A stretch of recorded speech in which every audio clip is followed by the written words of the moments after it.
प्रख्यात स्वाधीनता संग्रामी तथा संविधान कमिटीर वरिष्ठ सदस्य राजकृष्ण बोस 124तम जयंती समारोह तांको जन्मपीठ किशोरनगर ठारे अनुष्ठित हो जायछि। बहु विशिष्ट अतिथि माने स्वर्गत बोस को प्रति श्रद्धांजलि अर्पण करथिले। ए कार्यक्रम में मुख्य अतिथि भावे बाचस्पति सुरमा पाढ़ी, विशिष्ट अतिथि भावे पंचायत राज पानीय जल जोगाण मंत्री रविनारायण नायक, वाणिज्य परिवहन मंत्री विभूति भूषण जेना प्रमुख जोग देथिले। ओडिशार प्रथम राजबंदी तथा स्वाधीनता संग्रामी स्वर्गत राजकृष्ण बोस को प्रतिमूर्ति राज्य विधानसभा परिसर में स्थान पाइबा नहीं सम्मति देथिबा कहिसंती बाचस्पति।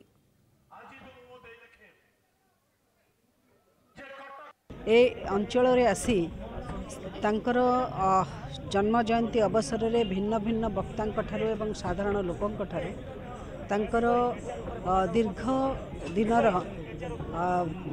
मातृभूमि से पाई जो संग्राम जारी रखी तथा जड़े निर्वाचित प्रतिनिधि हिसाब रे मनोनीत प्रतिनिधि हिसाब रे अंचलर विकास पाई केवल निज अंचल नुहे ओडिशार विकास पाई ओडिशार चाषी एवं चाषर उन्नति पाई सड़क एवं निर्माण माध्यम परिवहन पाई जो पदक्षेप नहीं ताहा शुणी निश्चित भाव में आश्चर्यचकित हेली। गोटे गरीब परिवार जन्म नहीं गोटे